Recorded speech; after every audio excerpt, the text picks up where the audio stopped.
Krishna Krishna Krishna Hare Hare Hare Krishna Hare Krishna Krishna Hare Hare Hare Krishna Hare Krishna Krishna Krishna Hare Hare Hare Krishna Hare Krishna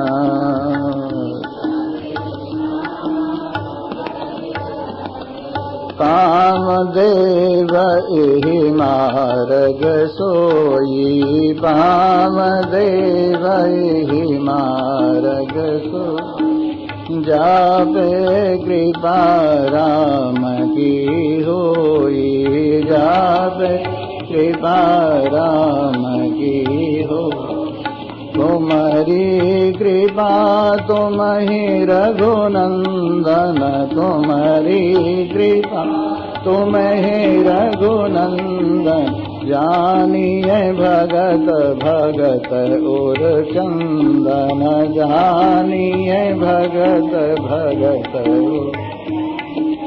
जाने वही जेहि देहु जनाए जाने वही जेहि देहु जनाए जानत तुम्हि होए जाई जानत तुम्हि होए हरे रामा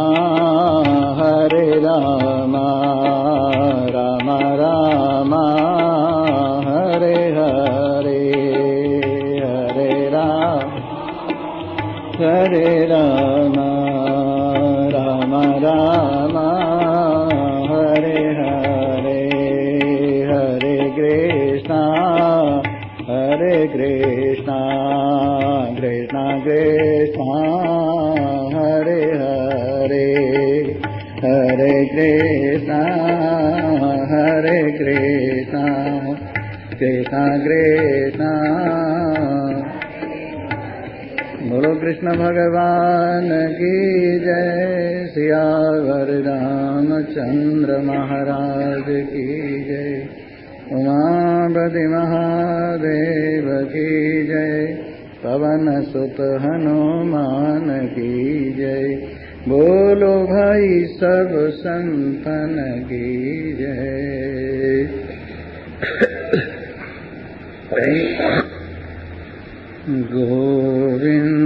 गोविंदाय नमो नमः श्री कृष्णाय नमो नमः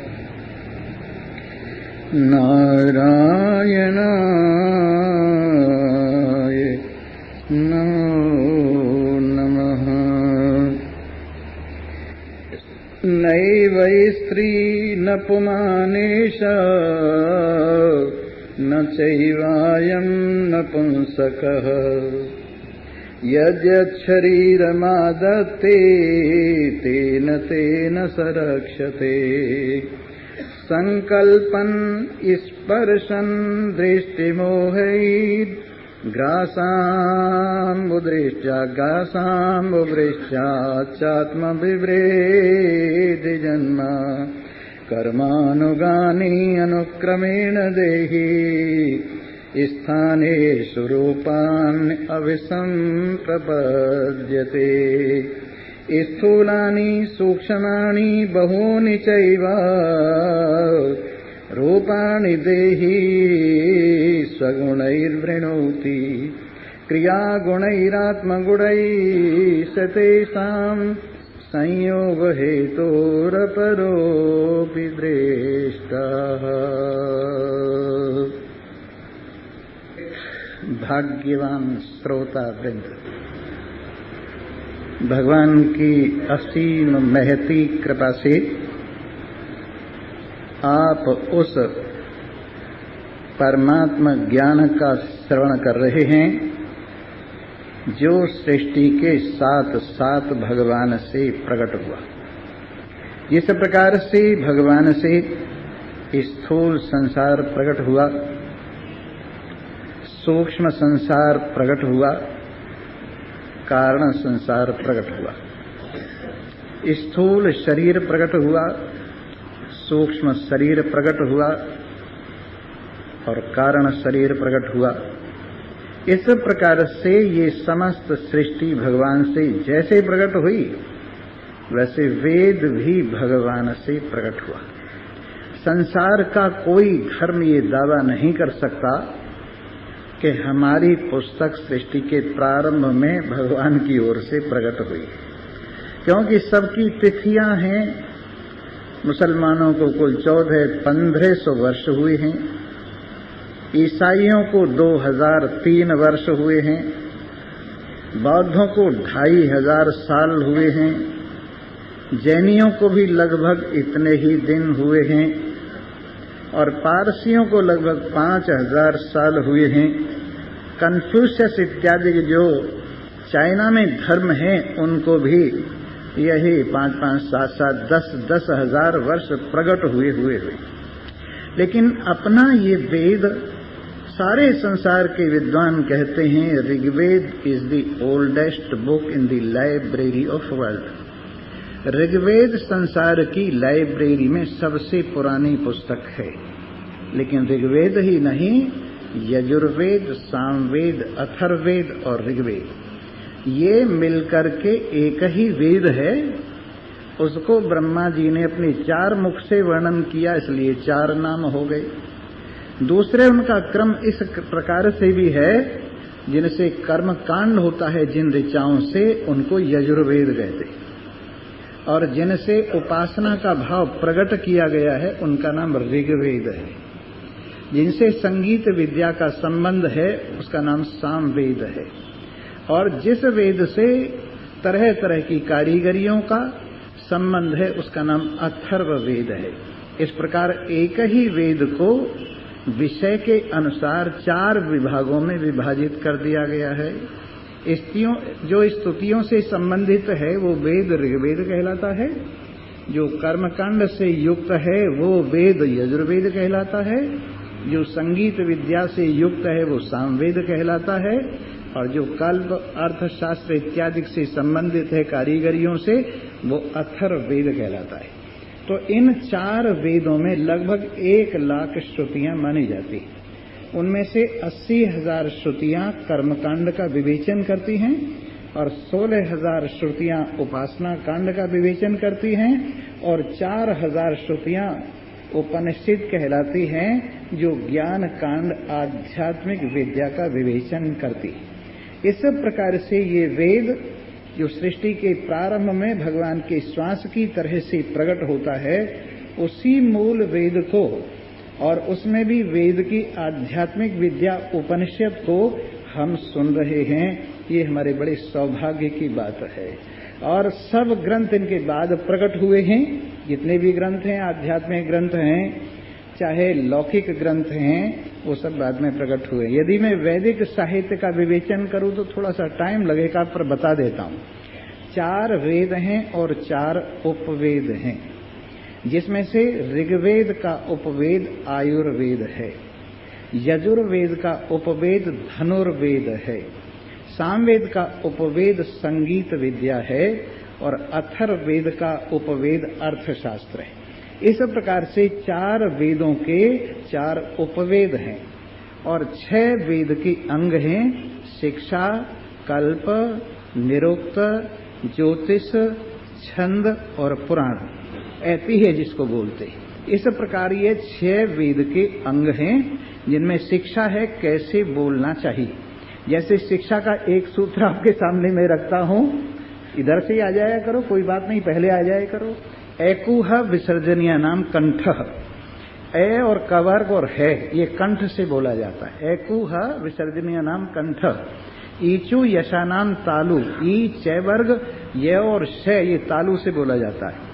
ऋतु रसानाम मूर्धा, री ट और श ये मूर्धा से बोला जाता है।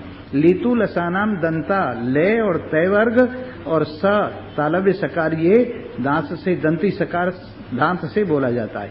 इस प्रकार कौन अक्षर कहाँ से बोला जाता है और उसमें कौन कौन से प्रयत्न होते हैं, ये बताना जो बोलने की एक विधा है उसको शिक्षा कहते हैं। और कल्प है जो पहले जमाने के इतिहास हैं, कैसे पहले सृष्टि हुई पहले कल्पों में, वो कल्प है। इसके बाद व्याकरण है जो शब्दों का ज्ञान कराती है, ये वेद के अंगों में आती है।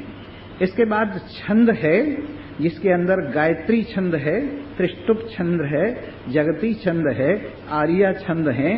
दोनों प्रकार के छंद होते हैं, एक वैदिक छंद होते हैं, एक लौकिक छंद होते हैं। हिंदी में भी छंद होते हैं, जैसे रामायण में दोहा है, चौपाई है, सोरठा है, छप्पे है, ये सब छंद कहलाते हैं। इस प्रकार से ये छंद विद्या है। शिक्षा, कल्प, व्याकरण और एक निरुक्त है, ये शब्दों का अर्थ बताती है और विशेष रूप से वाक्यों का। जैसे निरुक्त का एक वाक्य है, देवदानात् द्योतनात् दीपनात् द्युस्थानात् देवा। ये देव की परिभाषा की है। देव कौन कहलाता है? दान देने से देव कहलाता है। देव दानात् द्योतनात् और प्रकाशित करने से देव कहलाता है, और स्वयं प्रकाशवान होने से देव कहलाता है, और दिव्य लोक में रहने से देव कहलाता है। इस प्रकार ये देव शब्द की निरुक्त के माध्यम से परिभाषा की गई है। इस प्रकार निरुक्त है जो वाक्यों का विवेचन करता है, और छंद आपने सुनी लिया। और इस प्रकार से शिक्षा, कल्प, व्याकरण, निरुक्त, छंद और ज्योतिष। ज्योतिष दो प्रकार का है। एक ज्योतिष तो है जो अंक गणित है, और ज्योतिष कहना चाहिए बीज गणित है, रेखा गणित है, इसको ज्योतिष का एक अंग बोलते हैं। और एक फलित ज्योतिष को गणित ज्योतिष बोलते हैं, और एक फलित ज्योतिष है जिसके अंदर सब नक्षत्रों की चाल बताई जाती है, और उसके हिसाब से जो आगे के लिए भविष्य बताया जाता है वो फलित ज्योतिष है। ये वेद के 6 अंग हैं, शिक्षा, कल्प, व्याकरण, निरुक्त, छंद, ज्योतिष। और 6 उपांग हैं जिसमें 6 शास्त्र हैं, जैसे सांख्य है, योग है, न्याय है, वैशेषिक है, पूर्व मीमांसा है, उत्तर मीमांसा है, जिसको वेदांत कहते हैं। ये 6 वेद के उपांग हैं, और 18 पुराण हैं, 18 उपपुराण हैं, और 2 महाकाव्य हैं, वाल्मीकि रामायण और महाभारत। इस प्रकार से वैदिक साहित्य बड़ा लंबा चौड़ा है। मैंने थोड़ी सी बात आपको वैदिक साहित्य के बारे में बताई है, जिससे आपको पता चल जाए कि हमारा साहित्य कितना रिच है, हमारा साहित्य कितना धनी है।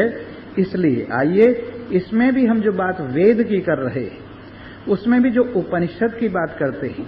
उपनिषद शब्द का अर्थ है उपनिषद। एक अर्थ है भगवान के समीप जो विधा बिठा देवे, उसका नाम उपनिषद है। और दूसरा अर्थ है जो बंधन को ढीला कर देवे, उसका नाम उपनिषद है। तो उपनिषद में दोनों बातें हैं। एक तो ज्ञान के माध्यम से आपको भगवान के बिल्कुल समीप, क्या भगवान के स्वरूप का साक्षात्कार करा देती है, और बंधन को ढीला कर देती है। जिस तरह से शरीर है, शरीर को पहने पहने भी शरीर ढीला हो जाता है। ज्ञानेन्द्रियां, कर्मेंद्रियां, प्राण, अंतःकरण है, इनको पहने पहने भी ये अपने से ढीली हो जाती है। संसार के सारे संबंध ये ढीले हो जाते हैं, ये ज्ञान का फल है। इसलिए बंधन को ढीला करने की वजह से भी ये उपनिषद कहलाती है। तो उसमें भी आपको जो श्वेताश्वतर उपनिषद सुनाया जा रहा है, उसके अंदर इतनी अच्छी श्रुतियां हैं कि वो श्रुतियां आपके सामने हर प्रकार का विवेचन करती, ईश्वर के बारे में बताती हैं, जीव के बारे में बताती हैं, संसार के बारे में बताती हैं, व्यवहार के बारे में बताती हैं, उपासना के बारे में बताती हैं, विशेष रूप से ज्ञान के बारे में बताती हैं। इस प्रकार ये श्रुतियां आपके सन्मुख एक ज्ञान का सागर उपस्थित करती हैं। जिन लोगों ने वेद और वेदांत के महत्व को नहीं जाना है, वो छोटे छोटे ग्रंथों में, बाद वाले ग्रंथों में उलझ कर रह जाते हैं। लेकिन जिन्हें मालूम है सब ज्ञान वेद से प्रारंभ हुआ है, सब ज्ञान उपनिषद से प्रारंभ हुआ है, बाकी सब ज्ञान उधारे ज्ञान है, लेकिन ये वैदिक ज्ञान स्वाभाविक ज्ञान है, परमात्मा का ज्ञान है, परमात्मा से सीधा आया है। इसलिए हमारा सौभाग्य है कि हम उस गंगोत्री का जल पान कर रहे हैं, यहाँ से गंगा प्रारंभ हो रही है। तो कल हमने ये बताया था कि ये पुरुष माने जीव, जीव की आजकल चर्चा चल रही, नैव स्त्री न पुमान ईश, न तो ये स्त्री है और न ये पुरुष है, और न ये नपुंसक है, जैसे जैसे शरीर में जाता है वैसा वैसा ही इसका नाम हो जाता है। इस तरह से ये जीव भी, इसमें भी स्त्रीपना पुरुषपना नहीं। एक मत ऐसा है, और मैं उसका नाम भी आपके सामने बता दूं, ब्रह्म कुमारी एक मत ऐसा है। वो यूं कहते हैं जो स्त्री है वो सदा स्त्री ही रहती है, जो पुरुष है वो सदा पुरुष ही रहता है। ये उनकी व्यवस्था शास्त्र के बिल्कुल विपरीत है। हमारे यहाँ तो शरीर के रहते रहते स्त्री से पुरुष हो गए और पुरुष से स्त्री हो गया, आपको आश्चर्य होगा। एक यदुकुल, इसमें क्या नाम, रघुकुल में ही एक राजा हुआ है, और उसको भगवान शंकर के क्षेत्र में प्रवेश करने की वजह से उसका नाम था गय। उस राजा का नाम था गय। भगवान शंकर के एक क्रीड़ा स्थल था, उसमें ये व्यवस्था थी कि कोई यहाँ पर प्रवेश न करे। अगर वो कोई प्रवेश करेगा तो स्त्री हो जाएगा। राजा गए उस क्षेत्र में प्रवेश हुआ और वो स्त्री हो गया, और उसका घोड़ा जो था ना घोड़ी हो गया। बहुत दिनों बाद उसका पता चला, और वशिष्ठ जी भगवान शंकर की स्तुति करके उसको पुरुष रूप में फिर वापस लाए। लेकिन वो इतना लज्जित हुआ कि उसने संन्यास ले लिया। इस प्रकार इसी शरीर में पुरुष से स्त्री और स्त्री से पुरुष, आज भी कई अखबारों में ये खबरें मिलती है। इसलिए स्त्री अगले शरीर में स्त्री ही होगी, पुरुष अगले शरीर में पुरुष ही होगा, ये व्यवस्था बिल्कुल गलत है और शास्त्र के बिल्कुल विपरीत है। बात तो ये, जहां तुम्हारा मन होगा, अगर स्त्री शरीर में विशेष ममता होगी तो स्त्री शरीर मिल जाएगा, पुरुष शरीर में विशेष ममता होगी पुरुष शरीर मिल जाएगा, मिक्सिंग में नपुंसक शरीर मिल जाएगा, और छुट्टी होगी तो सब शरीरों से छुट्टी हो जाएगी। इस प्रकार से ये जीव वस्तुतः न तो स्त्री है, न ये पुरुष है, न ये नपुंसक है। यद यद शरीरम आदत्ते तेन तेन स रक्षते। जिस जिस शरीर को ये प्राप्त करता है, जिस जिस शरीर में विराजमान होता है, उस शरीर जैसा ही लगता है और वहीं अपना संरक्षण करता है। हर शरीर में इसको अपने आत्मा की प्रियता है। पशु के शरीर में है तो भी मरना नहीं चाहता, खटमल और जूं के शरीर में है तो भी मरना नहीं चाहता, मनुष्य के शरीर में है तो भी मरना नहीं चाहता, किसी शरीर में मरना नहीं चाहता। क्यों नहीं चाहता? इसका स्वभाव मरना है नहीं, इसका स्वभाव मरना नहीं है, मरना शरीर का स्वभाव है। शरीर में आकर भी अपने स्वभाव को ज्यों का त्यों रखता है और मरना नहीं चाहता। और अगर सचमुच आप मरना नहीं चाहते, वास्तव में मरते भी नहीं। आपकी चाहत बिल्कुल ठीक है, आप मरना नहीं चाहते, बिल्कुल ठीक बात है, लेकिन शरीर से अमर कोई नहीं हो सकता। आप शरीर को मैं समझकर अमर होना चाहें तो भाई न रावण हो सका, न कुंभकर्ण हो सका, न हिरण्यकश्यपु हो सका, न हिरण्याक्ष हो सका। सबने इसीलिए तप किया कि मेरा शरीर अमर हो जाए। लेकिन शरीर किसी का अमर नहीं होता। शरीर तो चाबी का खिलौना है, जितने दिन की चाबी लगी हुई है उतने दिन तक ये नाचेगा, और जिस दिन चाबी खत्म हो जाएगी हरिओम तत्सत हो जाएगा। इसलिए शरीर को गाड़ी की तरह से समझो और इसे यात्रा करो। शरीर को नाव की तरह से समझो, इससे भवसागर पार हो जाओ। शरीर को कपड़ों की तरह से समझो, इसका ठीक तरह से यूज करो। और कहाँ जहाँ पहुँचना है, कहाँ पहुँचना है? जहाँ से हम आए हैं वहीं पहुँचना है। कहाँ से हम सब आए हैं? भगवान से सब प्रकट हुए हैं, और भगवान में जाकर ही शांति मिलेगी। जैसे नदियां हैं, सब नदियां कहाँ से प्रकट हुई हैं? समुद्र से प्रकट हुई हैं। जब सूर्य अपनी धूप तेज करता है तो जल उठता है उसके समुद्र के अंदर से, और वो बादल बनता है। बादल बन करके जहां तहां बरसता है, अनेक नदी नालों का रूप धारण करता है, और फिर वो दौड़ता है। कब तक दौड़ता है? दौड़ता जाता है जब तक समुद्र को नहीं प्राप्त हो जाता, तब तक दौड़ता ही रहता है। वैसे ही जहां से हम प्रकट हुए हैं, उन नारायण को जब तक प्राप्त नहीं हो जाते, तब तक यूं ही चलती रहोगी। और नारायण को पाने के लिए दौड़ की जरूरत नहीं है, समझ की जरूरत है। हम दौड़ करके अलग नहीं हुए हैं भगवान से, बेवकूफी से अलग हुए हैं, अपने आप को भूलकर अलग हुए हैं, अपनी अक्ल पर पर्दा पड़ने से अलग हुए हैं। इसलिए इस पर्दे को हटाना जरूरी है, दौड़ भाग की उतनी जरूरत नहीं। इसलिए कर्म से मुक्ति नहीं होती है, उपासना से मुक्ति नहीं होती है। ऋते ज्ञानान्न मुक्ति, बिना ज्ञान के मुक्ति नहीं है। आपने सुन लिया है कर्म का फल 4 तरह का होता है। एक तो उत्पाद्य होता है, जैसे कोई वस्तु नहीं है और उसको हम उत्पन्न करना चाहें तो वस्तु उत्पाद्य कहलाती, वो कर्म से होती है। जिस तरह से हमें गेहूं में अंकुर निकालना है तो उसको गेहूं को बोएंगे, फिर उससे अंकुर निकलेगा तो अंकुर हुआ उत्पाद्य। और कर्म का दूसरा फल है गम्य या आप्य, जो वस्तु हमसे कहीं दूर है और उसको हम चलकर प्राप्त हों, ये कर्म का फल है। और ये गम्य या आप्य जो है कर्म के माध्यम से होता है।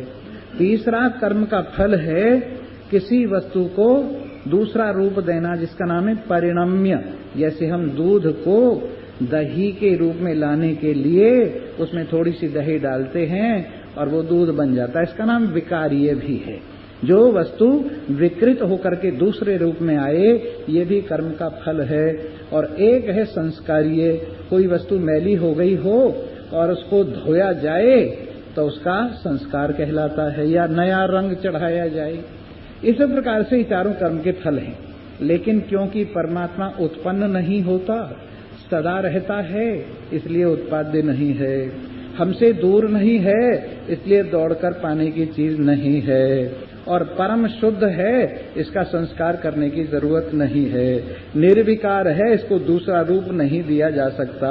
इस प्रकार से ये नारायण की प्राप्ति कर्म के माध्यम से नहीं। और क्योंकि उपासना भी एक मानसिक कर्म है, इससे भी ये प्राप्त नहीं होता, इसलिए इसकी प्राप्ति ज्ञान से ही होती है।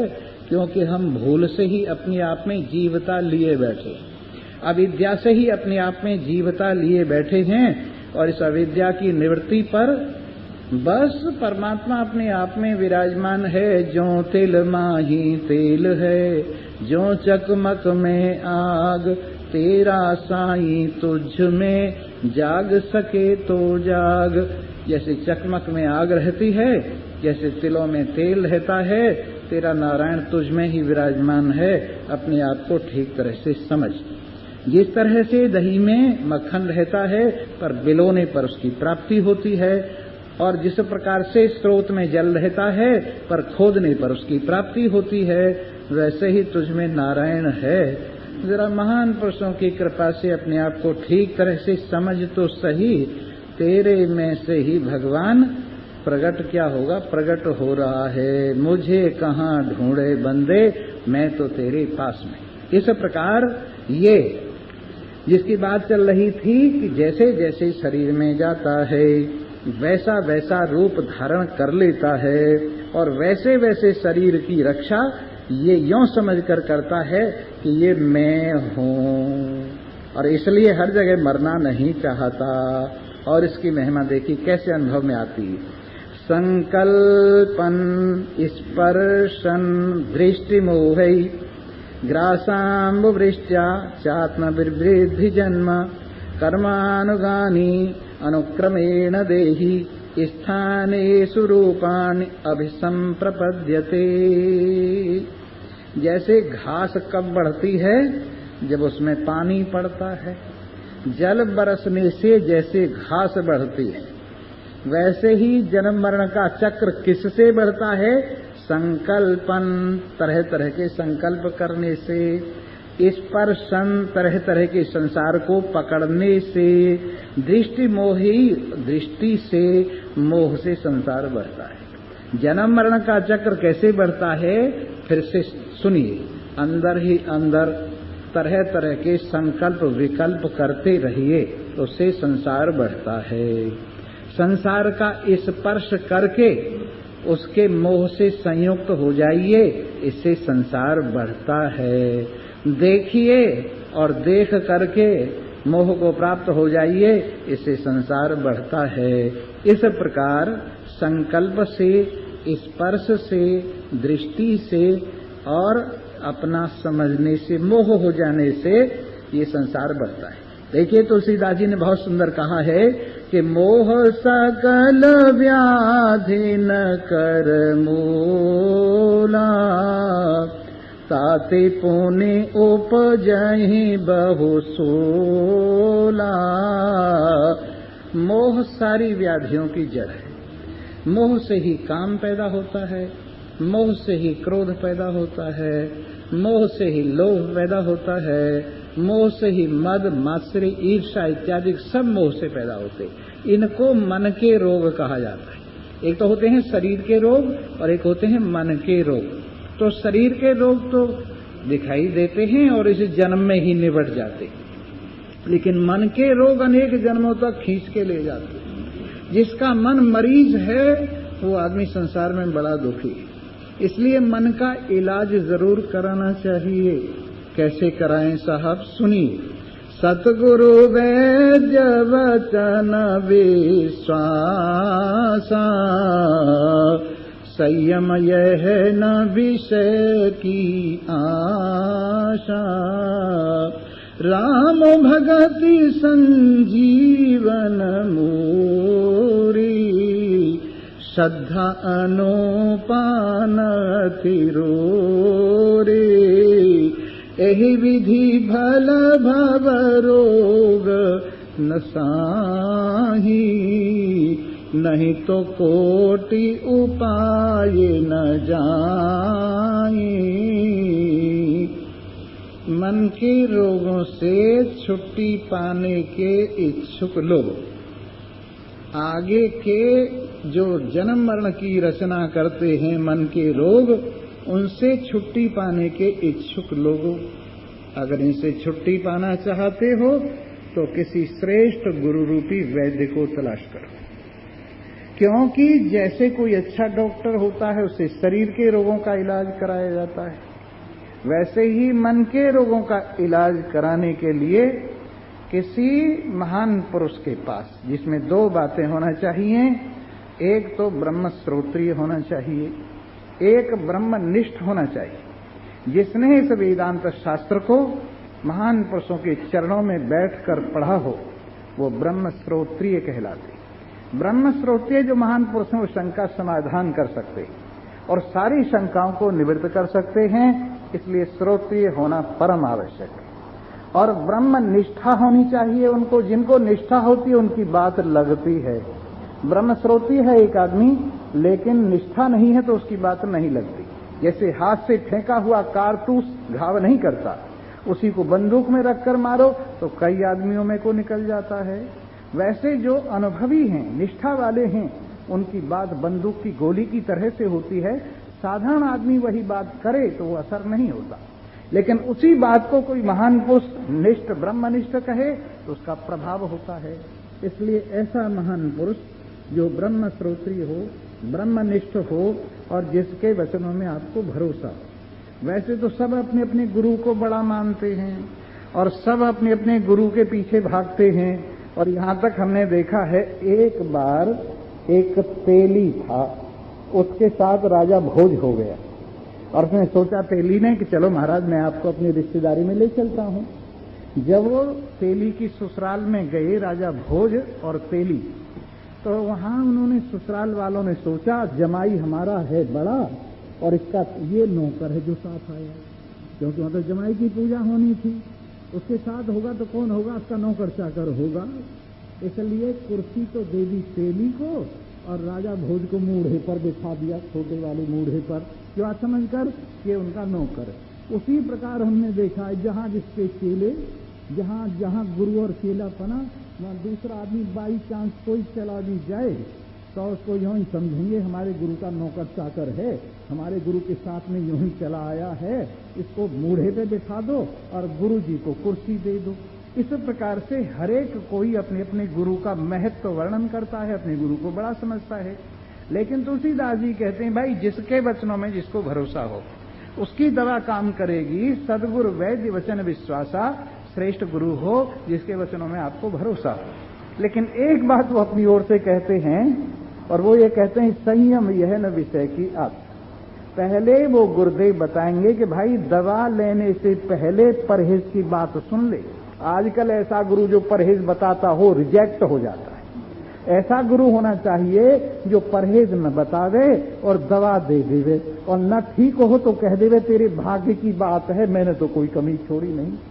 लेकिन अगर परहेज रखा जाए और दवा खाई जाए तो दवा जरूर असर करती। गोस्वामी तुलसीदास जी परहेज कौन सा बताते हैं? संयम यह है न विषय की आशा। आदमी को पहले परहेज रखना है, और क्या परहेज रखना है? विषयों की इच्छा न करे, विषयों की इच्छा न करे, जो प्रारब्धवश प्राप्त हो रहा है उसमें गुजारा करे, जो कुछ परमात्मा ने प्रसाद के रूप में दिया है उसमें गुजारा करे, लेकिन अधिक की इच्छा न करे, और शब्द से काम चलाए पर शब्द का गुलाम न होवे, स्पर्श से काम चलाए स्पर्श का गुलाम न होवे, रूप से काम चलाए रूप का गुलाम न होवे, रस और गंध से काम चलाए लेकिन उनका गुलाम न होवे, इनका सदुपयोग करे, इनके माध्यम से संसार के गड्ढे में न गिर जाए, इनके माध्यम से बंधन अपने गले में न डाल लेवे, इनसे काम चलाई। वेद में भी आया है, बहुत सुंदर कहा है, पश्येम शरदः शतम् जीवेम शरदः शतम् शृणुयाम शरदः शतम् प्रब्रवाम शरदः शतम् अदीनाश्याम शरदः शतम् भूयस्य शरदः शतम्। उसमें यही कहा है, हे प्रभु पश्येम शरदः शतम्, हम अपनी आंखों से इस संसार में आपकी लीला का अवलोकन करते हुए, इस लीला से आपका दर्शन करते हुए सैकड़ों साल तक देखें, आपको देखें, सब में आपको देखें, इस लीला के माध्यम से आप में हमारा मन जाए, इस तरह से हम पश्येम शरदः शतम् 100 साल तक देखें। जीवेम शरदः शतम्, जिए पर आपसे जीवन का तार मिला रहे।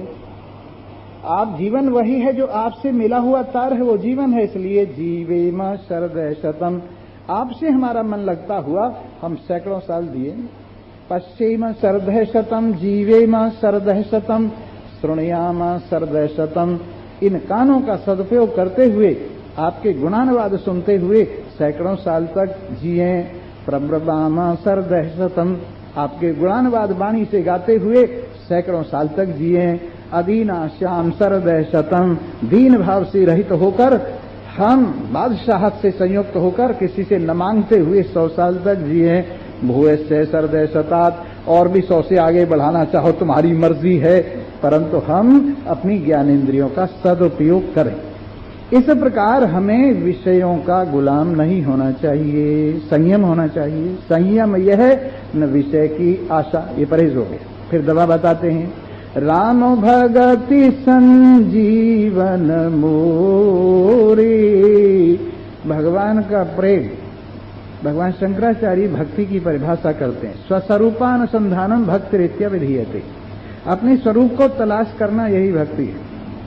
परमात्मा अपना स्वरूप है, उनको प्राप्त करने का प्रयास करना यही भक्ति है। इसलिए राम भक्ति माने राम से प्रेम, राम के साथ एकता, राम को समय रमण करते हुए अपने आप में भी रमण करता हुआ अनुभव करे।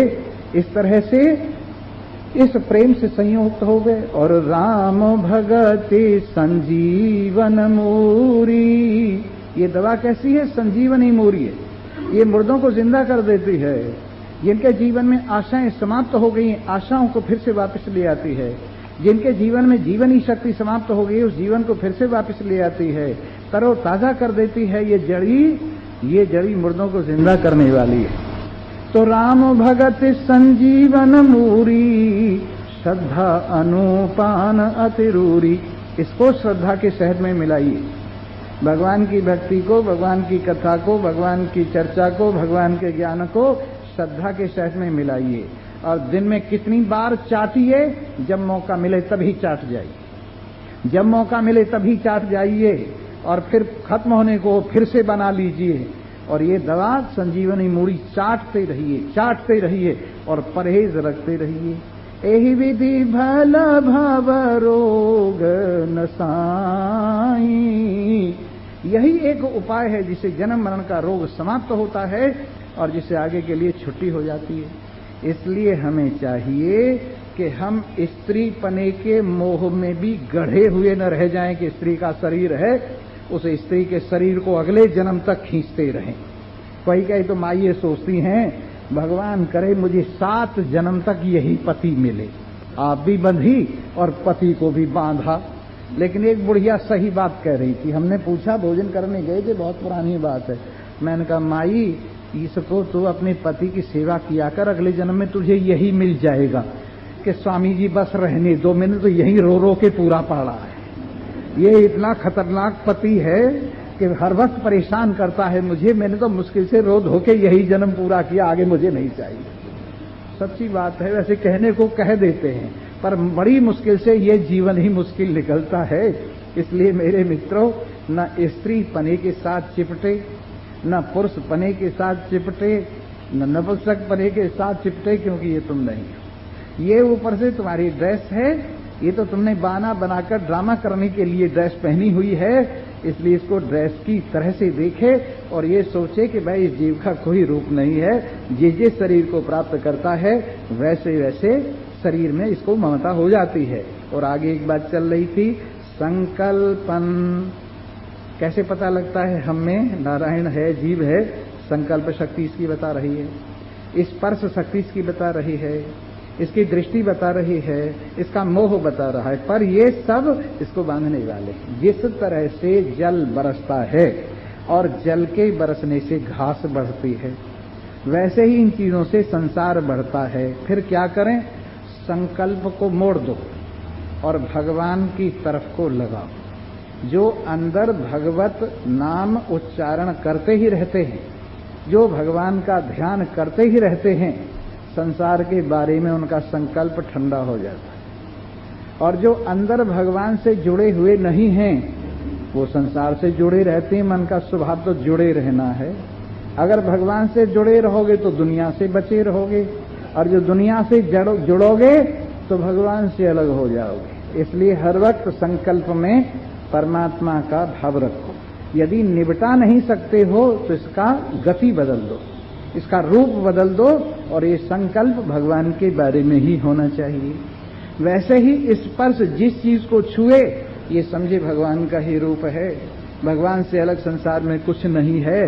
जो कुछ देखे उसमें भी यही समझे मोह पैदा न होने देवे। दृष्टि के सहारे मोह पैदा न हो, स्पर्श के सहारे मोह पैदा न हो, संकल्प के सहारे मोह पैदा न हो, नहीं तो संसार बढ़ता है। इस तरह से बरसात होने पर घास बढ़ती है, उसी प्रकार से संकल्प से, दृष्टि से, स्पर्श से संसार बढ़ता है। और क्या होता है? कर्मानगानि अनुक्रमेण देहि। कर्म आगे चलते हैं, ये पीछे चलता है। कर्म आगे आगे चलते हैं और ये पीछे चलता है। अच्छे कर्म हैं तो अच्छी जगह पर ले जाते हैं, बुरे कर्म हैं तो बुरे जगह पर ले जाते हैं। इसलिए कर्मों का ध्यान करे, अच्छे कर्म करे, जिससे कम से कम गति तो अच्छी हो। और यदि ज्ञान हो जाए, कर्मों से ऊपर उठ जाए, तो कर्मों की जंजीर काट दी, फिर तो कहना ही क्या है। तो कर्म के पीछे पीछे ये देही शरीरधारी जीव चलता है और कर्म के अनुसार इसका जन्म होता है। अच्छे कर्म होते हैं। आपने सुना है ना, एक बार बीरबल से अकबर ने कहा, 3 चीज लाओ जो यहां हो और वहां न हो, जो वहां हो पर यहां न हो, और जो यहां भी और वहां भी हो, ऐसी 3 चीज लाओ। तो बीरबल ने सोचा क्या करूं। वो 3 चीज पकड़ के ले गया। एक तो महात्मा ले गया, एक वैश्या ले गया, एक दान पुण्य करने वाला सेठ ले गया। तीनों को ले गया जी। ये खड़े गए तीनों। कहने लगे क्या विशेषता है? ये जो वैश्या है यहां है पर वहां नहीं, ये यहां है पर वहां नहीं है, और ये बाबा जी यहां नहीं है पर वहां है, और ये सेठ यहां भी है और वहां भी है। क्योंकि पीछे दान पुण्य करके यहां अच्छा इसने गति प्राप्त की है, अच्छा शरीर पाया है, और आगे दान पुण्य कर रहा है, इसलिए आगे अच्छा शरीर मिलेगा। दान की महिमा बहुत। उपनिषद में एक बार प्रजापति के सामने असुर गए, देवता गए और मनुष्य गए, और प्रजापति से इन्होंने कहा प्रभु कुछ कृपा कीजिए, कुछ हमें ज्ञान दीजिए। तो उन्होंने कहा दा दा दा।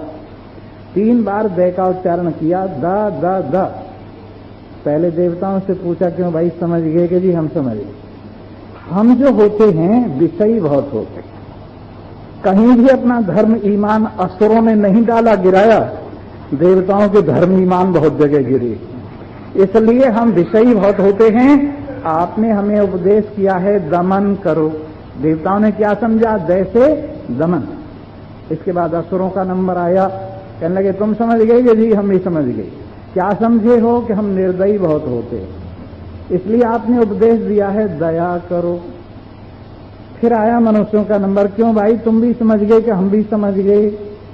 हम लोभी बहुत होते, कहीं भी जाएंगे खाएंगे और बांध के लाने की कोशिश करेंगे, पहनेंगे और कपड़ों की गठरी सिर पे लाने की कोशिश करेंगे। मकान यदि सिर पे रखा जा सके तो मकान भी सिर पे, अपने दोस्तों का मित्रों का देखेंगे सिर पे, नहीं तो सिर में जरूर उठा के ले आएंगे। टेलीविजन देखेंगे वो भी साथ ले आएंगे।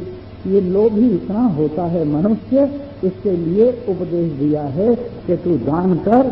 श्रद्धया देयम अश्रद्धया देयम, ह्रिया देयम अह्रिया देयम। श्रद्धा से दे, अश्रद्धा से दे, लज्जा से दे, निर्लज्जता से दे, देने में तेरा कल्याण है। क्योंकि तेरा स्वभाव जो है ना ये लोभ वाला, ये ठंडा हो जाएगा और तेरे लिए शांति होगी। इस प्रकार कर्मों के अनुसार ये व्यक्ति अच्छे कर्म करता है तो अच्छी जगह पे जाता है, और गड़बड़ी करता है तो गड़बड़ी को प्राप्त होता है। स्थानीय स्वरूपानी अब संप्रपद्यते, ऐसे स्थानों में वैसे वैसे शरीरों को ये प्राप्त करता है जैसे जैसे कर्म होते हैं। इसलिए अच्छे कर्म करो, संसार में भी उन्नति के लिए अच्छे कर्म करो, बुरे कर्मों से बचो।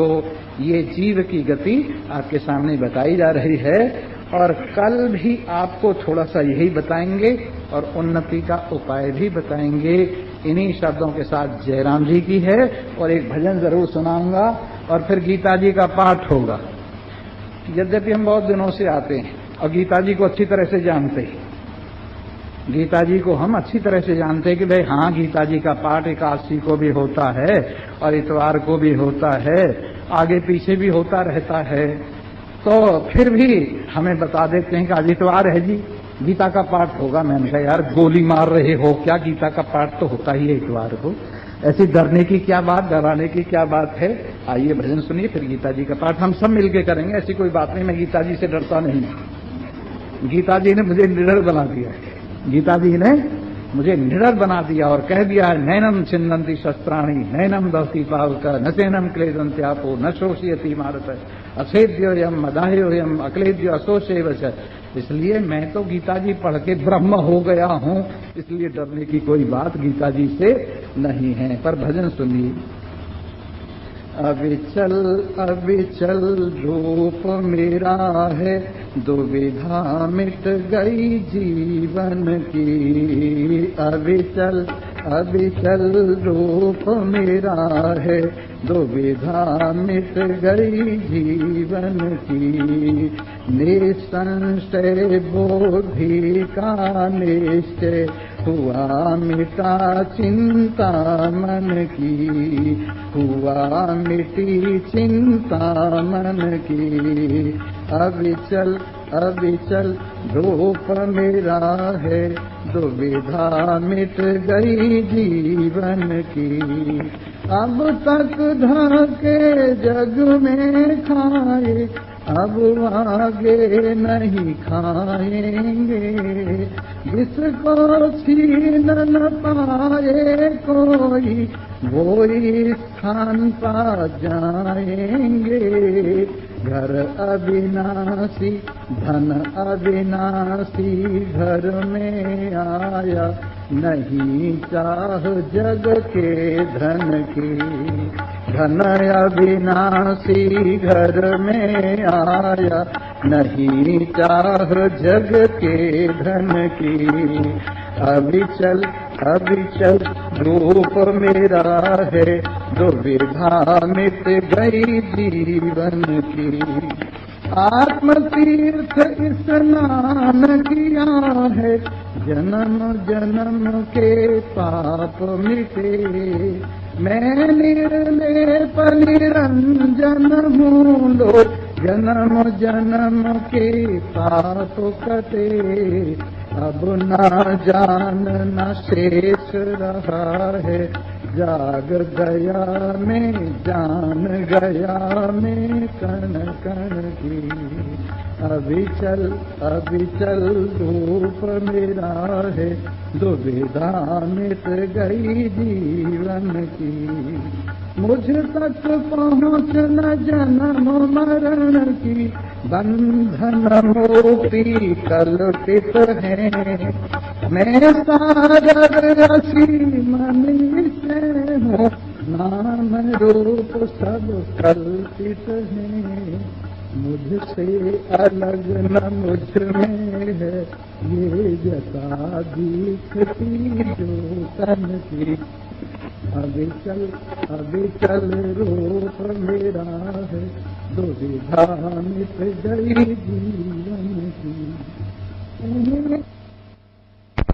वही खाते का खाता, थोड़ा निज में जोड़े, हाड़ा निज में जोड़े से, मस्त हुआ सब राग देश तक। सीज बजाता चिंतन की, मैं झाज बजाता चिंतन की। अविचल रूप मेरा है, दुविधा मिट गई जीवन की। सर्वे भवन्तु सुखिनः, सर्वे संतर में सार रसना। हरि हरि बोल। जग असार में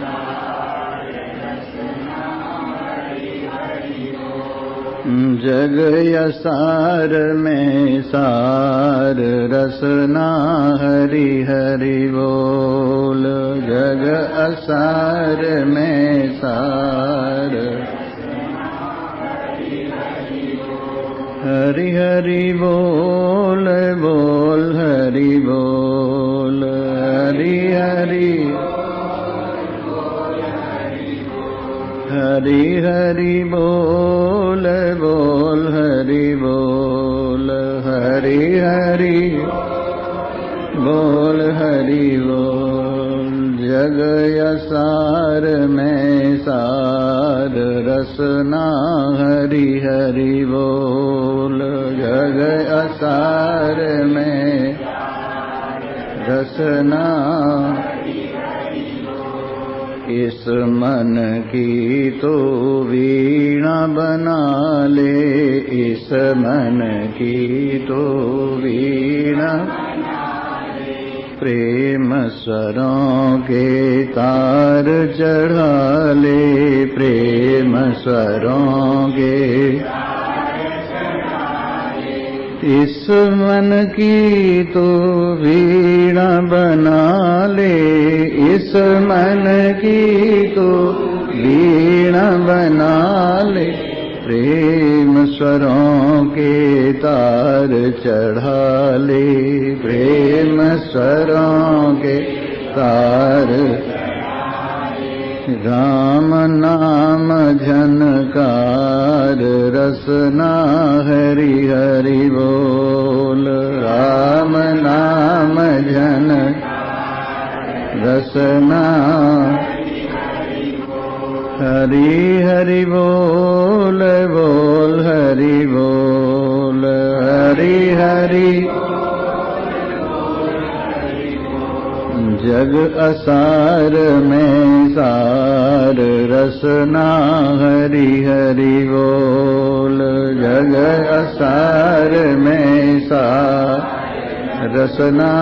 हरि हरि जग असार में सार रसना। हरि हरि बोल। जग असार में सार। यह तन कर्ज लिया है तूने। यह तन कर्ज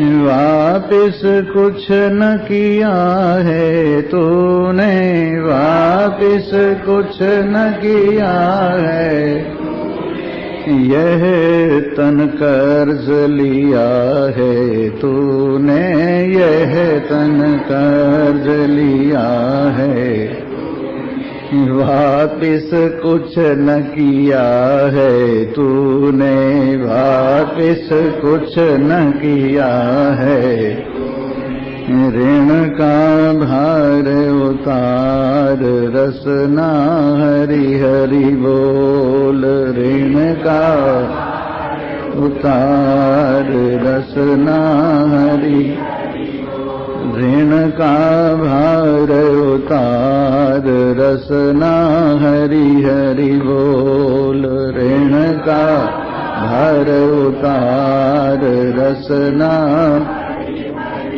हरि हरि बोल, बोल हरि बोल, हरि हरि हरि हरि बोल, बोल हरि बोल, हरि हरि बोल हरि, जग यसार में सार रसना हरि हरि बोल, जग यसार में सार, शबरी अहिल्या मीराबाई, शबरी अहिल्या मीरा, राम नाम से मुक्ति पाई, राम नाम से शबरी अहिल्या मीराबाई, शबरी अहिल्या मीरा, राम नाम से मुक्ति पाई, राम नाम से मुक्ति, महिमा है अपरंपार रसना हरि हरि बोल, महिमा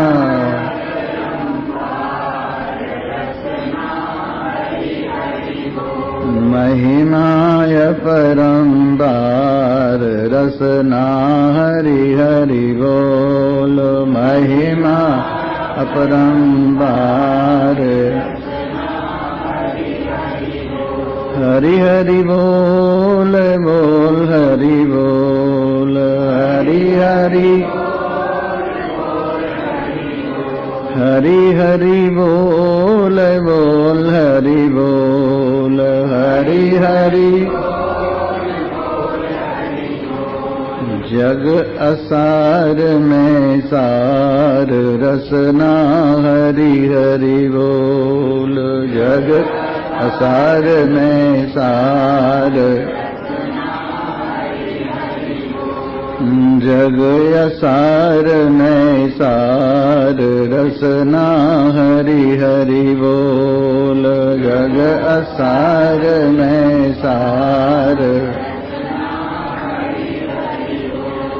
यह तन तेरा जर जर नैया, यह तन तेरा जर जर, बिन हरि तेरा कौन खिवैया, बिन हरि यह तन तेरा जर जर नैया, यह तन तेरा जर जर, बिन हरि तेरा कौन खिवैया, बिन हरि तेरा कौन, नाम से उतरो पार रसना हरि हरि बोल, नाम से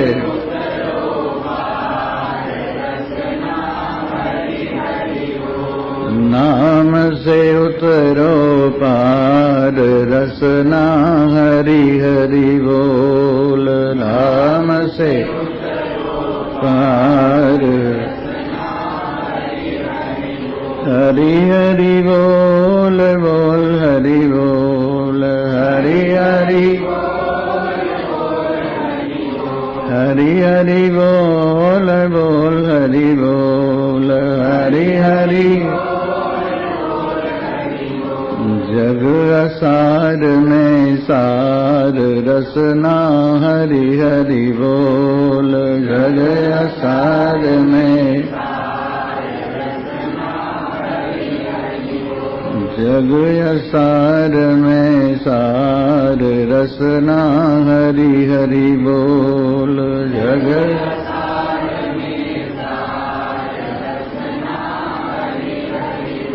बोलो कृष्ण भगवान की जय सियावर रामचंद्र महाराज की जय उमापति महादेव की जय पवन सुत हनुमान की बोलो भाई सब संतन की जय।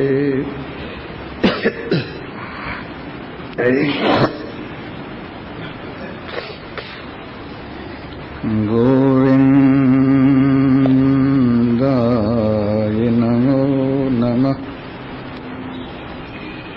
श्री कृष्णाय वयं नमः।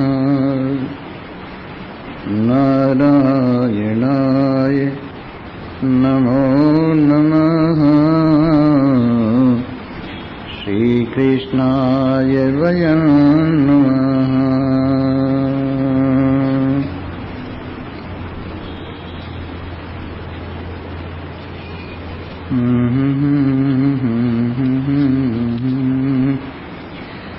स्थूलानि सूक्ष्मानि बहूनि चैव रूपाणि देहि स्वगुणैर्वृणोति क्रियागुणैरात्मगुणैश्च तेषाम् संयोग हेतोरपरोऽपि दृष्टः। अनाद्यनन्तं कलिलस्य मध्ये विश्वस्य सृष्टारमनेकरूपं विश्वस्यैकं परिवेष्टितारं ज्ञात्वा देवं मुच्यते सर्वपाशैः।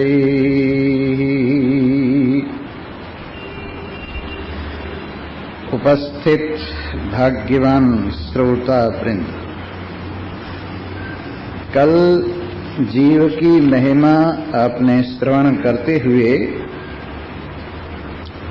ये श्रवण किया कि जिस प्रकार से जल बरसता है और जल के बरसने से ग्रास बढ़ती है और विस्तार को प्राप्त होती जाती है, उसी प्रकार संकल्प, स्पर्श और दृष्टि, ये चीजें और मोह, इनसे ये जीव की माया बढ़ती हुई चली जाती है, निरंतर बढ़ती है और कर्मों का क्रम आगे बढ़ता है।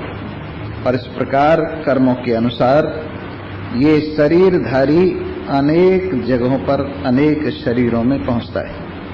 यदि इसका कर्म सतोगुण को विशेष रूप से लेकर होता है तो ये उच्चतर गतियों को प्राप्त होता है, और यदि रजोगुण को लेकर इसका विशेष कर्म होता है तो ये मध्यम गतियों को प्राप्त होता है, और यदि ये निकृष्टतर तमोगुण को लेकर होता है तो निकृष्ट गतियों को प्राप्त होता है।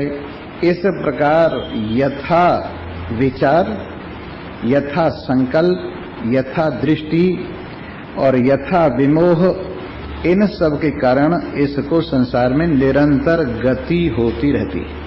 यदि संकल्प विकल्प इसका सांसारिक न हो, और यदि इसकी दृष्टि सांसारिक न हो, और यदि संसार का मोह इसको विशेष न हो, तो ये उन्नति की ओर चलना प्रारंभ कर देता है, और फिर कर्म के बाद उपासना, और उपासना के बाद ज्ञान के माध्यम से परम कल्याण की ओर चला जाता है।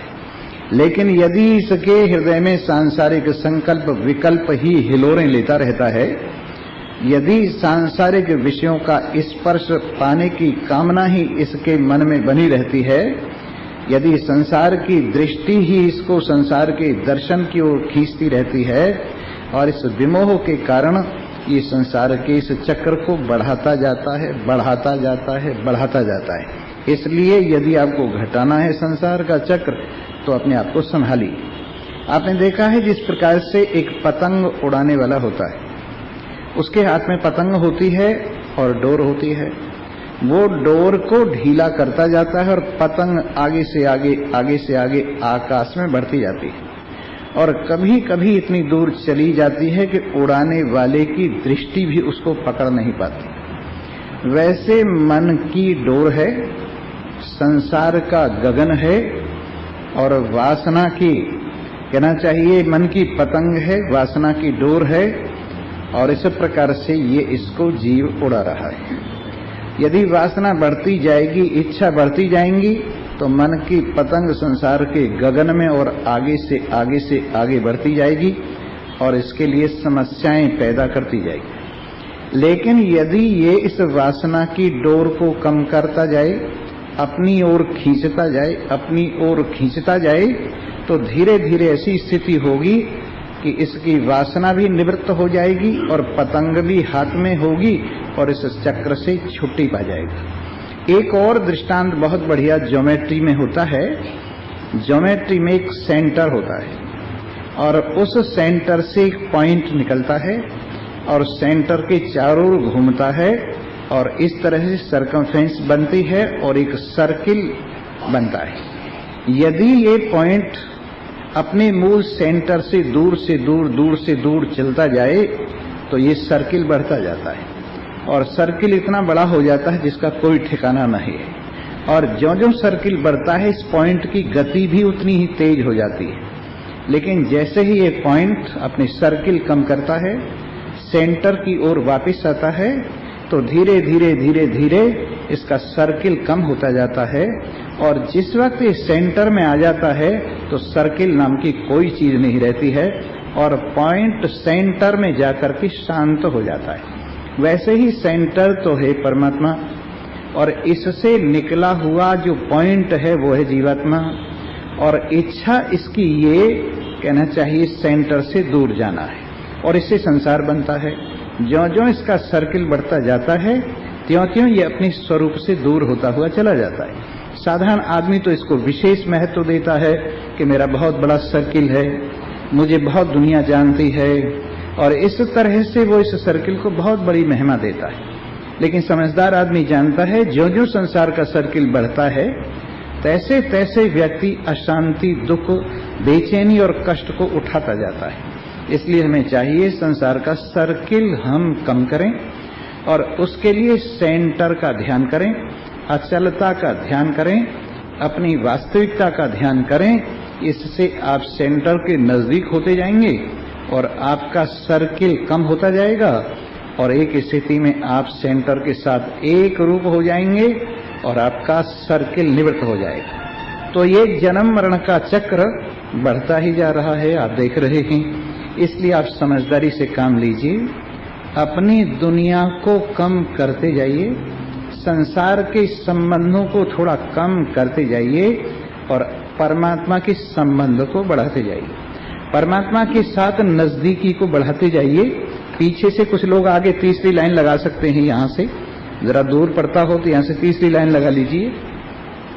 जी हाँ, तो इस प्रकार से हमें चाहिए कि परमात्मा की ओर बढ़ें, दुनिया का सर्किल कम करें, दुनिया के संबंध कम करें, दुनिया में फैलना पसरना कम करें और इससे आपको इतना चैन मिलेगा, आप परमात्मा के नजदीक होते जाएंगे, आप में एकाग्रता बढ़ती जाएगी, आप में चंचलता बढ़ती जाएगी और आपके अंदर एक विशेष प्रकार की शांति, वो भी विस्तार को प्राप्त होती जाएगी। इसलिए हमें चाहिए कि संकल्प शक्ति को मोड़ें और परमात्मा की ओर संकल्प शक्ति का मुख कर दें। एक योग वशिष्ठ में प्रश्न आता है और जब मुनिराज वशिष्ठ भगवान श्री राम को कहते हैं प्रवृत्ति ही दुख का कारण है और निवृत्ति ही सुख का कारण है। जितना संसार में प्रवृत्ति बढ़ती जाएगी उतना दुख बढ़ता जाएगा और जितना संसार की ओर से निवृत्ति होती जाएगी उतना चैन मिलता जाएगा। तो इसके ऊपर भगवान श्री राम ने एक प्रश्न किया प्रभु ये जो परमात्मा की ओर चलना है, ये जो आत्मा की ओर आना है, ये भी तो प्रवृत्ति है। जैसे कथा सुनाई जाती है, ये भी प्रवृत्ति है, कथा सुनी जाती है, ये भी प्रवृत्ति है। तो क्या ये संसार नहीं बढ़ाएगी?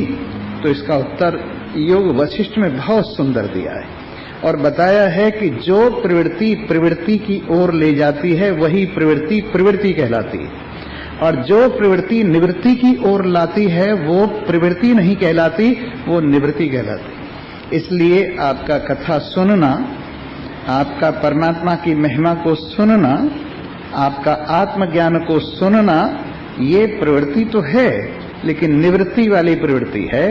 ये प्रवृत्ति से छुट्टी दिलाने वाली प्रवृत्ति है, इसलिए इसको शास्त्र में निवृत्ति कहा है। ये आपका यहाँ आना और आत्मज्ञान सुनना, आत्मा की ओर आपका मन होना, ये एक प्रकार से निवृत्ति ही है।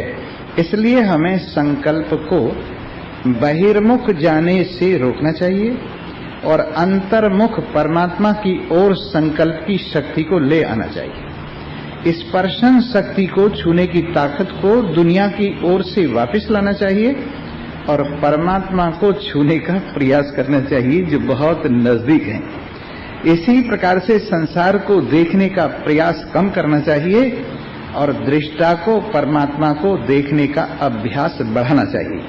उसी प्रकार संसार में जो मोह है उसको कम करना चाहिए और परमात्मा की ओर इस मन को अधिक बढ़ाना चाहिए।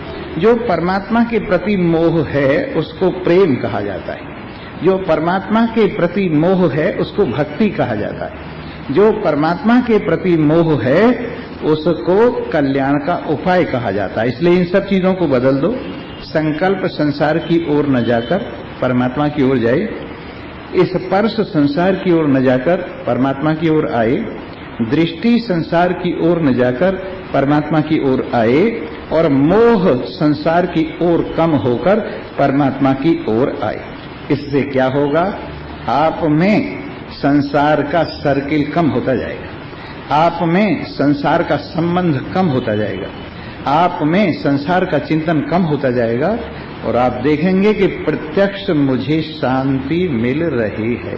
ये ज्ञान ऐसा है जैसे तपते हुए तवे पर पानी की बूंदें डाली जाएं तो धीरे धीरे ठंडा होता जाता है। 10, 20, 50, 100 बूंदों का तो पता भी नहीं लगता कि कहाँ चली गई और ऐसा लगता है कि मेरा प्रयास बेकार जा रहा है। लेकिन नहीं, डाले जाइए, बहुत गर्म है तवा, डालते ही पानी को पी लेता है, पर धीरे धीरे आप देखेंगे ठंडा हो जाएगा और फिर उसमें शीतल जल भी विराजमान हो जाएगा। आपने देखा होगा एक घड़ा है और उसमें भूसा भरा हुआ है, आप उसमें पानी डालिए तो आपको लगेगा जैसे मैं डाल तो रहा हूं पानी पर निकल रहा है भूसा। ये तो बड़ी गड़बड़ हो रही है भाई। पहले भूसा भरा हुआ है, पानी डालते जाइए, सारा भूसा निकल जाएगा और पानी शेष रह जाएगा। वैसे ही जो संसार पहले भरा पड़ा है मन में, जब आप भजन करने को बैठते हैं, जब आप कथा सुनने को बैठते हैं, जब आप स्वाध्याय करने को बैठते हैं, तभी वो कबाड़ा निकलता है। और इससे घबराइए मत, निरंतर डाले जाइए, प्रयास कीजिए, भजन कीजिए, स्वाध्याय कीजिए, कथा सुनिए, धीरे धीरे संसार का कबाड़ा निकल जाएगा और आप में आपका शेष स्वरूप रह जाएगा। इसलिए इधर पुरुषार्थ कीजिए और इस संसार को अपने हृदय में थोड़ा थोड़ा कम करते जाइए तो आपको कर्म से भी छुट्टी मिलती जाएगी। जहाँ प्रवृत्ति है, संकल्प विकल्प है, वहीं कर्म है, और जहाँ कर्म है वहीं जन्म है, जहाँ जन्म है वहीं दुख है। इसलिए संकल्प विकल्प थोड़ा कम हो, संसार की इच्छाएं थोड़ी कम हो, संसार के संस्पर्श की आकांक्षा कम हो, संसार को देखने की इच्छा थोड़ी कम हो और संसार का मोह विमोह कम हो, तो धीरे धीरे कर्म भी ठंडे पड़ते जाएंगे, ठिकाने लगते जाएंगे और आप अपने आप में एक ऐसी विशेष शांति अनुभव करते जाएंगे जो कि संसार के संबंध से अलग होने पर महसूस की जाती है। ऐसा आनंद होगा। आइए आज का मंत्र आपके सामने रख रहे हैं। स्थूलानि सूक्ष्माणि बहूनि चैव रूपाणि देहि स्वगुणैर्वृणोति क्रियागुणैरात्मगुणैश्च तेषां संयोग हेतु अपरोपि द्रेष्टः। शरीर छोड़ने के बाद कल या परसों हमने पंचाग्नि विद्या बताई थी और उसमें ये बताया था कैसे ये जीव परलोक में जाता है और कैसे ये जीव परलोक से वापस आता है। इस विद्या का नाम पंचाग्नि विद्या है। उसमें हमने आपको 3 गति बताई थी, एक ज्योति वाली गति, एक धुएं वाली गति और एक राख वाली भस्म वाली गति। जैसे शरीर है, इसको शमशान में लेकर जब इसका अंतिम संस्कार किया जाता है तो शरीर के 3 हिस्से होते हैं। एक तो इसमें से ज्योति निकलकर ऊपर उठती है, ऊपर चली जाती है। एक इसमें से धुआं निकलता है, वो भी ऊपर चला जाता है, पर राख भस्म जमीन पर पड़ी हुई रह जाती है। तो जैसे शरीर की 3 गति हैं, वैसे इस जीव की भी 3 गति है। ज्ञान की ओर प्रयास कर रहा है, सतोगुण का सेवन कर रहा है, उत्तरायण के रास्ते पर चल रहा है कि इतने में ही इसके शरीर की हरिओम दशक होगी। तो उस समय उत्तरायण की स्थिति में जब ये शरीर इसने परित्याग किया, उत्तरायण की गति वाली, उत्तरायण के मन वाली स्थिति में, तो सीधा ये उत्तरायण की गाड़ी में बैठ जाता है और वहां से सूर्य लोक को पहुंचता है और सूर्य लोक के बाद ब्रह्मा जी के लोक में पहुंचता है और वहां इसको आत्मज्ञान ब्रह्मा जी देते हैं और ये छुट्टी पा जाता है। इसका नाम क्रम मुक्ति है। इसका नाम क्रम मुक्ति। इसके बाद दूसरी गति है, जैसे धुआं होता है, धुआं भी ऊपर उठता है। ये दक्षिणायन की गति।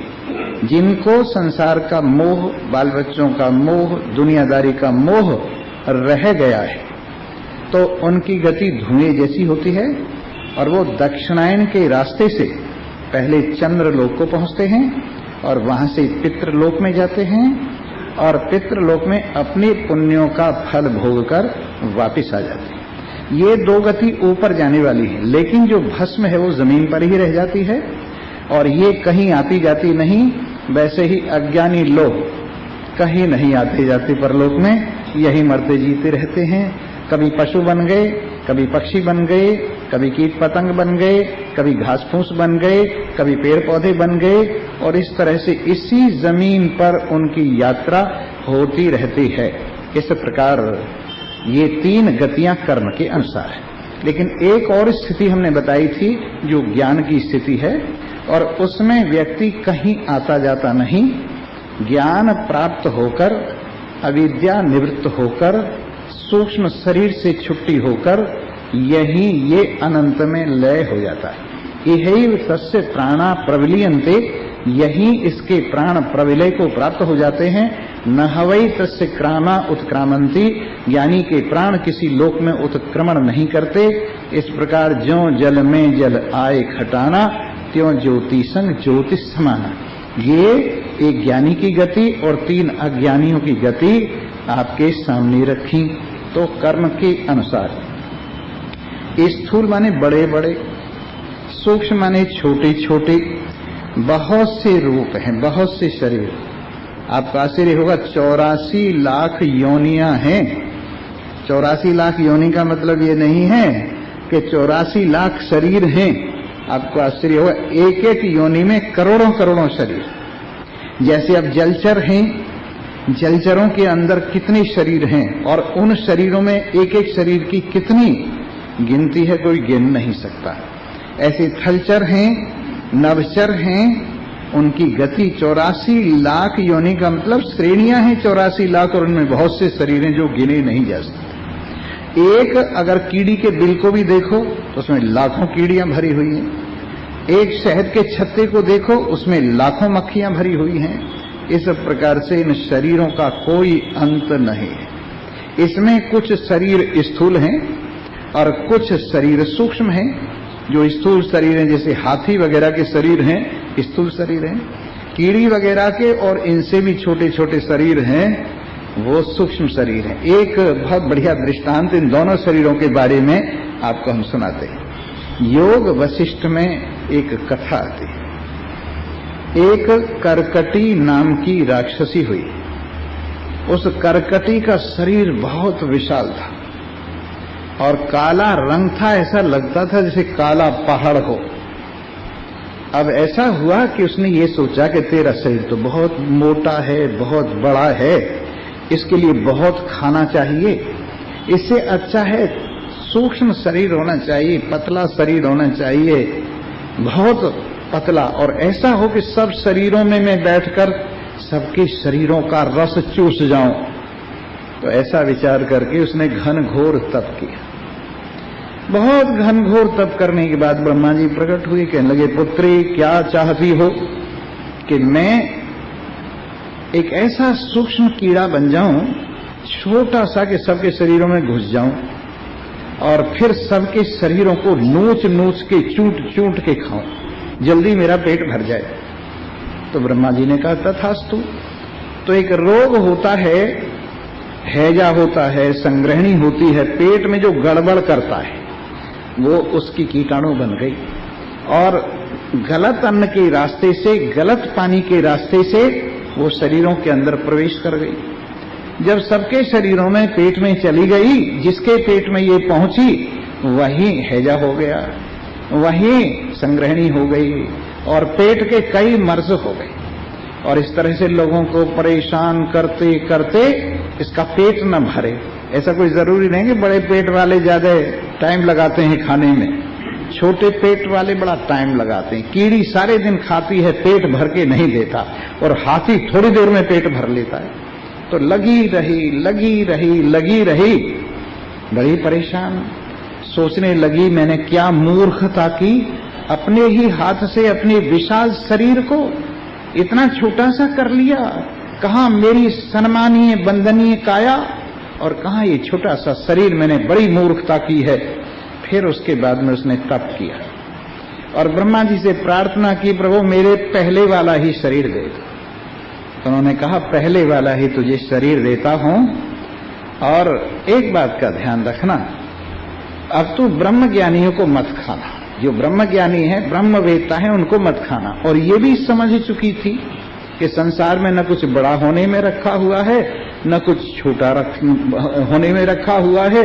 बात तो समझ की है, जहां समझ हो, छोटा शरीर हो तो भी कल्याण है, बड़ा शरीर हो तो भी कल्याण है, ये बातें समझ चुकी थी। तो इसने निश्चय कर लिया अब मुझे ज्ञानी लोगों को नहीं खाना है। तो एक दिन ऐसा हुआ, वो तो रात में विचरण करती थी, रात में प्राणियों का हनन करती थी। एक राजा और उसका मंत्री अपनी प्रजा का रक्षण करते हुए पहरा लगाते लगाते अपने देश में घूम रहे थे। जब ये देश में घूम रहे थे तो इसने सोचा मैं इनको डराती हूं, अगर डर गए ये तो ब्रह्मज्ञानी नहीं है, इनको मैं पकड़ के भोजन कर जाऊंगी, और अगर ये नहीं डरे तो मैं समझूंगी कुछ न कुछ इनको ज्ञान है, फिर प्रश्न करूंगी और मेरे प्रश्नों का उत्तर इन्होंने दे दिया तो फिर इनसे मेरी मित्रता हो जाएगी, इनका भोजन मैं नहीं करूंगा। तो उसने ऐसी विकट विचित्र आवाजें निकाली कि राजा और मंत्री को कोई फर्क नहीं पड़ा, दोनों ज्ञानी थे। जब उनकी ये विशेष विचित्र विशिष्ट आवाज सुनी तो मंत्री ने कहा, अरे डरे हुए जीव, तुम डरा नहीं रहे हो, स्वयं डर रहे हो। डराता वो है जो अपने आप में डरा हुआ हो, और जो अपने आप में डरा हुआ नहीं हो किसी को नहीं डराता। तुम स्वयं डरे हुए हो, तुम स्वयं तप रहे हो, तुम स्वयं दुखी हो, और हमारे महाराज प्रजा का रक्षण करने के लिए वेश बदलकर घूमते हैं। अगर तुम्हें कुछ चाहिए तो डराते क्यों हो, सामने आके मांग लो, महाराज सबको सब कुछ देते हैं, क्या तुम्हें नहीं देंगे? तो उन्होंने कहा लगता है ये कुछ न कुछ इनमें है, नहीं तो मेरी आवाज सुन के तो अच्छे अच्छे डर जाते हैं। तो उनके सामने प्रकट हो गई और नमस्कार करते हुए कहा, तुम्हारे राजा को भी मेरा नमस्कार है, तुमको भी मेरा नमस्कार है, पर मेरे एक प्रश्न का उत्तर दीजिए। एक सूर्य ऐसा है जिसके सूर्य की रोशनी में करोड़ों सूर्य रजकण की तरह से उड़ते फिरते, वो कौन सा सूर्य? जिस सूर्य की रोशनी में ऐसे हजारों करोड़ों अरबों खरबों सूर्य धूलि के कण की तरह से धक्के खाते फिरते हैं, वो सूर्य कौन सा है? एक प्रश्न ये। और एक पेड़ है, उस पर एक बंदर चढ़ा हुआ है, और उस पेड़ पर गूलर का पेड़ है, गूलर लगे हुए हैं, और उस गूलरों में हजारों हजारों, आपने शायद देखा हो, गूलर अंजीर की तरह का होता है।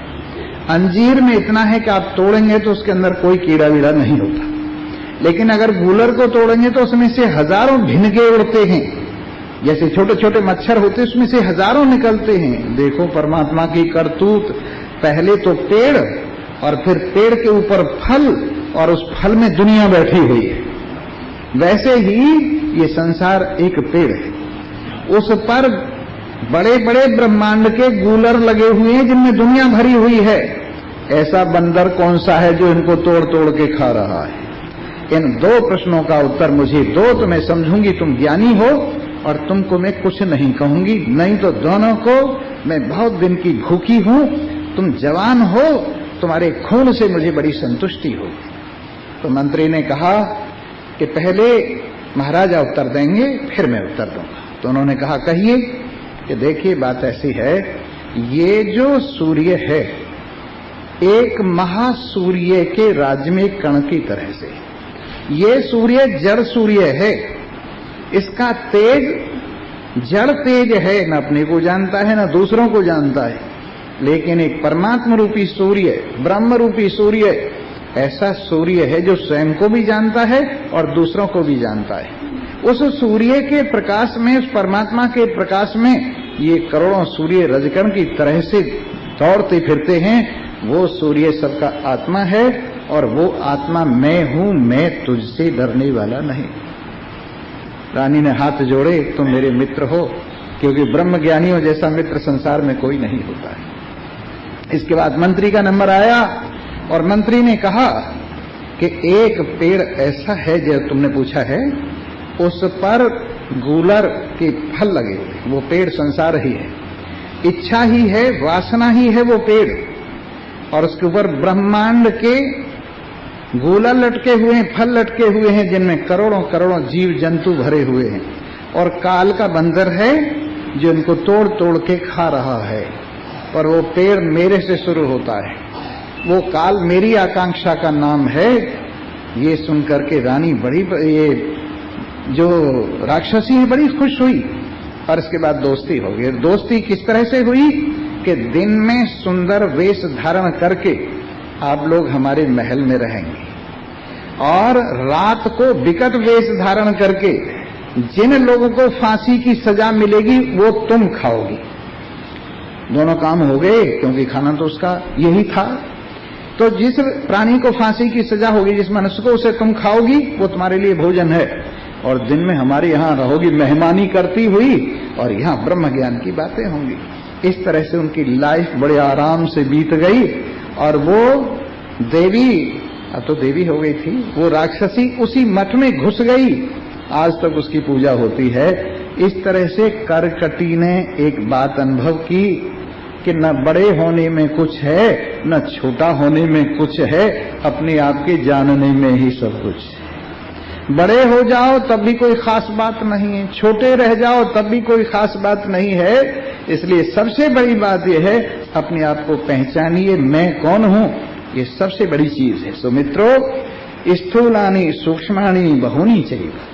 स्थूल शरीर, बड़े बड़े शरीर, ये माई को मैं रोज देखता हूं, पता नहीं पीछे ही बैठ जाए तो अच्छा, यहाँ आती है और फिर लेफ्ट राइट करके फिर रोज निकलती है, पीछे बैठ जाए करो। ध्यान दीजिए, स्थूलानि सूक्ष्माणि बहूनि चाहिए। स्थूल बड़े बड़े शरीर, सूक्ष्माणि सूक्ष्म सूक्ष्म शरीर, बहुत से शरीर, रूपाणि देहि स्वगुणैर वृणोति। इन शरीरों की हाट में से जहां इसके अपने संस्कार होते हैं, जहां ये अपने कर्म के, अपने संकल्प की सिद्धि देखता है जीव, उसी शरीर को वर्ण कर लेता है। अगर इसको ज्यादा खाने की इच्छा हो और पेट न भरा हो, बड़ा शरीर ग्रहण कर लेता है, और यदि कम खाने की इच्छा हो और खाती खाती खाती रहे, तो छोटा शरीर धारण कर लेता है। बाल बच्चों की कमी में रोते रोते मर गए हों तो सूकर कुकर का शरीर धारण कर लेते। धन दौलत की इच्छा में रोते मर गए हों तो किसी खजाने के सांप बन जाते। तो ये शरीरों की जो बाजार है, इसमें से आप लोग अपने गुणों के हिसाब से चुन लेते। आश्चर्य की बात कि आदमी का शरीर उसका मन का दर्पण है, आदमी का शरीर उसके विचार का दर्पण है, आदमी का शरीर उसके ख्याल का दर्पण है। और यहां मनुष्य शरीर पाके भी इसमें बड़े परिवर्तन होते हैं। हमने देखा है जो शांत व्यक्ति हैं उनका चेहरा और तरह का है, जो क्रूर व्यक्ति हैं उनका चेहरा और तरह का है, जो ब्रह्मज्ञानी हैं उनके चेहरे की बात और तरह की, जो अज्ञानी हैं उनके चेहरे की बात और तरह की है। और सबको पहचाना जा सकता है किसमें काम विशेष है, किसमें क्रोध विशेष है, किसमें लोभ विशेष है, किसमें राग द्वेष विशेष है। यानी हम अपने हिसाब से, अपने मन के चिंतन के हिसाब से ही शरीर प्राप्त करते हैं। इसलिए वेद ने जोर दिया है एक बात पर, मन का संकल्प विकल्प ठीक कर, मन का चिंतन ठीक कर।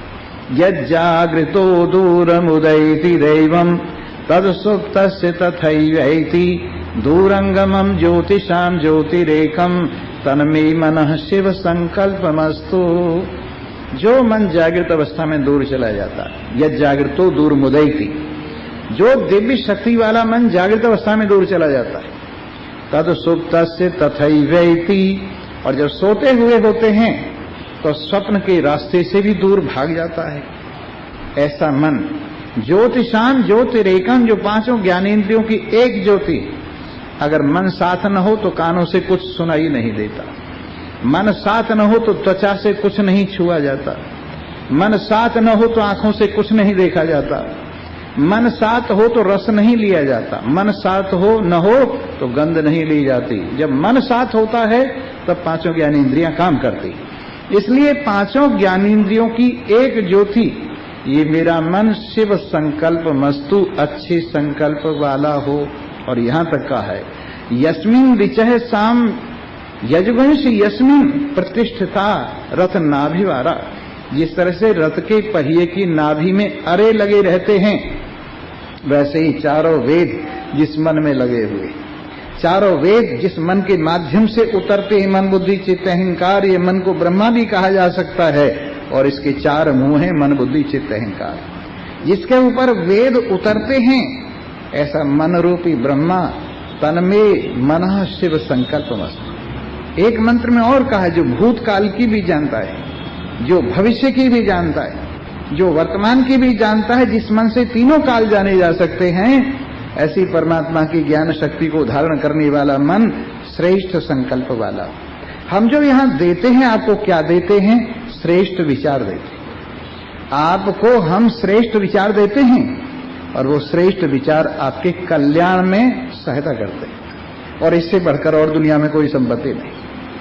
आप किसी को कुछ दे दीजिए, लेकिन अगर आप किसी को शांति और चैन देते हैं तो इससे बढ़कर और कोई चीज आप दुनिया में नहीं है जो अर्पण की जा सके। इसलिए जैसा जैसा जीव का विचार होता है, जैसे जैसे मन की स्थिति होती है, जैसे जैसे ख्यालों की पूंजी उसके पास होती है, वैसे वैसे उसको शरीर प्राप्त हो जाते हैं। सगुणैर वृणोति, और वो अपने गुणों से उसी शरीर को वर्ण करके उसी में बैठ के आनंद मनाता है, चाहे किसी का शरीर मिल जाए। यहां तक एक कहावत है, मन में मूर्ख योनि में दुखी कोई नहीं। हर कोई अपने मन में ये समझता है मेरे जैसा ज्ञानी दुनिया में कोई नहीं हुआ है, मैं सबसे बड़ा ज्ञानी हूं और भगवान ने मुझे खास तौर से मुझे ही बनाया है, मेरे जैसा किसी को नहीं बनाया। ऐसे मन में कोई मूर्ख नहीं। मन में मूर्ख और योनि में दुखी, और शरीर में किसी शरीर में कोई जीव दुखी नहीं। आप समझते हैं कि वो दुखी है, अगर दुखी है तो बचने के लिए क्यों भागता है? अगर उस शरीर में वो जीव दुखी है, कीड़ी के शरीर में, तो कीड़ी भी मरने से क्यों डरती है? हर एक जहां जहां जिस शरीर को प्राप्त होता है, उसी शरीर में उसका ऐसा ममत्व बस जाता है कि वो उसी के संरक्षण में लगा रहता है कि ये शरीर समाप्त न हो। हम भी देखिए, चाहे कितने ही बीमार क्यों न हो, और चाहे घर वाले ये कह रहे हों कि घंटी जल्दी से बजे, एकादशी के व्रत धारण करते और क्या क्या करते बुढ़े को निपटाने के लिए, लेकिन बुढ़ा नहीं चाहता कि मैं मर जाऊं। घर वाले तो चाहते हैं, बुढ़ा मरे सब चाहते, बुढ़ा मरा नहीं चाहता। बुढ़ा मरे सब चाहते पर बुढ़ा मरा नहीं चाहता। देखिए शरीर में कितना भी मोह है, इस शरीर के साथ कितना मोह है। तो जैसे जैसे स्थूल या सूक्ष्म शरीरों को ये जीव अपने गुणों के माध्यम से, कर्मों के माध्यम से, ख्यालों के माध्यम से इच्छा पूर्ति की आकांक्षा में धारण करता है, वो उसे अपने गुणों से, ममता से, मेरेपन से आवृत करके विराजमान रहता है। और क्रिया गुणैरात्म गुणैश्च तेषां संयोग हेतोर परोपि दृष्टः। दो चीज हर जगह इसके साथ काम कर रही है, एक तो प्राण काम कर रहा है और एक मन काम कर रहा है। इस हमारे शरीर में सेनापति है प्राण और प्रधानमंत्री है मन। हमारे शरीर में महाराजा सच्चिदानंद ब्रह्म आत्मदेव का प्रधानमंत्री मन है और सेनापति प्राण है। सेनापति के साथ में कौन सी सेना है? कर्मेंद्रियों की सेना है। प्रधानमंत्री के साथ कौन से गण हैं? ज्ञानेंद्रियां हैं। इस तरह से मन मंत्री, मन का अर्थ ही है जिससे मनन किया जाए, मंत्रणा दी जाए, सलाह दी जाए। ये हर वक्त सलाह देता रहता है। मन हमारे शरीर में बैठा हुआ ऐसे सलाह देता रहता है जैसे बिन चाहे आम आदमी सलाह देता रहता है। कोई पूछे या न पूछे पर वो सलाह देता रहेगा। ऐसे हमारा मन भी है, हर वक्त सलाह देता रहता है। इसलिए ये मंत्री है और इस मंत्री के साथ में ज्ञानेंद्रियां काम करती हैं। ज्ञानेंद्रियों के माध्यम से इसमें आदान प्रदान होता है। और सेना